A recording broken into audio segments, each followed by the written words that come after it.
Here in this example, we're only being asked to write a polynomial expression in factored form.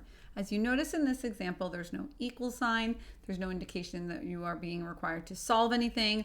All our goal is for this example is to factor. You need to make sure you're paying attention, being a good critical reader, and you don't get points off or get a question wrong just because you're not doing what the directions are asking you to do.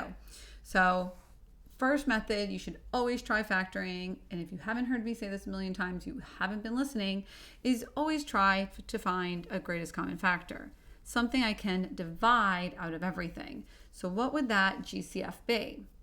4 is really 2 times 2. X to the third means you have x times x times x.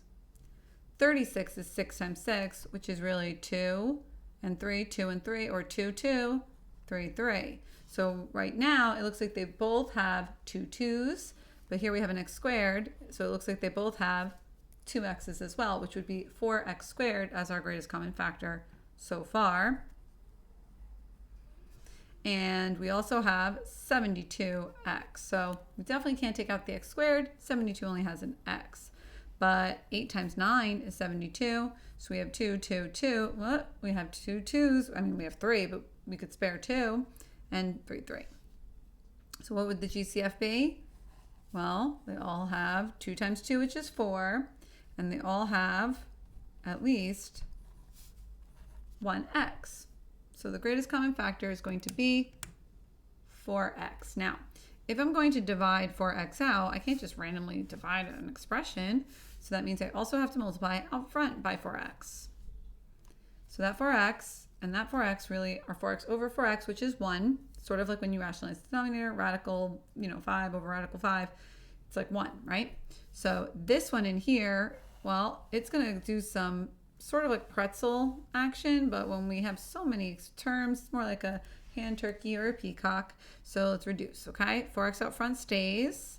4 reduces x to the third over x. Well, what's really going on is lesson 1, properties of exponents. That leaves us with x squared. Minus 36 divided by 4, 9. And x squared divided by x is x. 72 over 4, well, what's that going to be?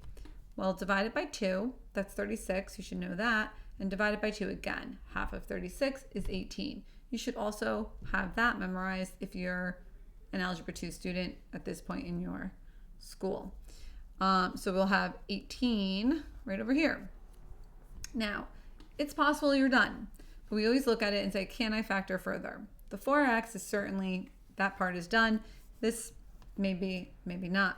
So we're going to do the AC method with grouping. So AC means I'm going to multiply A and C, which is 1 and 18 gives me 18. And now I'm going to list out all of my factors. So 1 and 18, 2 and 9, 3 and 6, 4, 5, back to 6. That's everyone. Bottom of the list, B equals -9. Are there a pair of numbers on this list that can multiply to give me positive 18, but can add to give me -9? If you said -3 and -6, you are correct. We're going to split that up right over there. 4x stays there. I'm going to bust out these beautiful brackets, and some of you did not use brackets on the last quiz, and that was the reason I kind of messed up.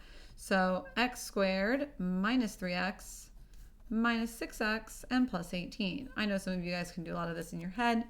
I'm just showing it all out the long way. 4x bracket. We're going to do the same idea. I'm going to take an x out of this. Don't use those ugly parentheses. I'll be so mad.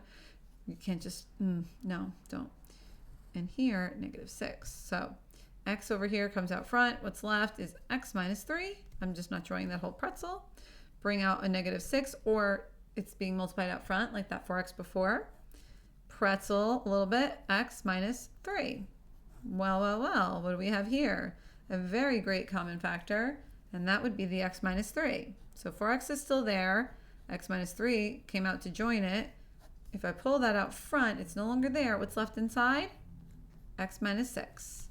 So here, if we analyze all of the pieces being multiplied, you'll see that we have fully factored this polynomial expression.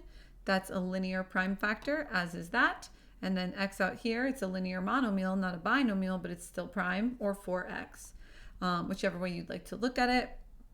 And that's the end of the example. Nowhere does it say solve, nor is there an equal sign. So hope you were able to do that one with no problemo. And to see the next video, if there's a box on the screen, go ahead and click that one and carry on with your review of polynomial stuffs. Bye.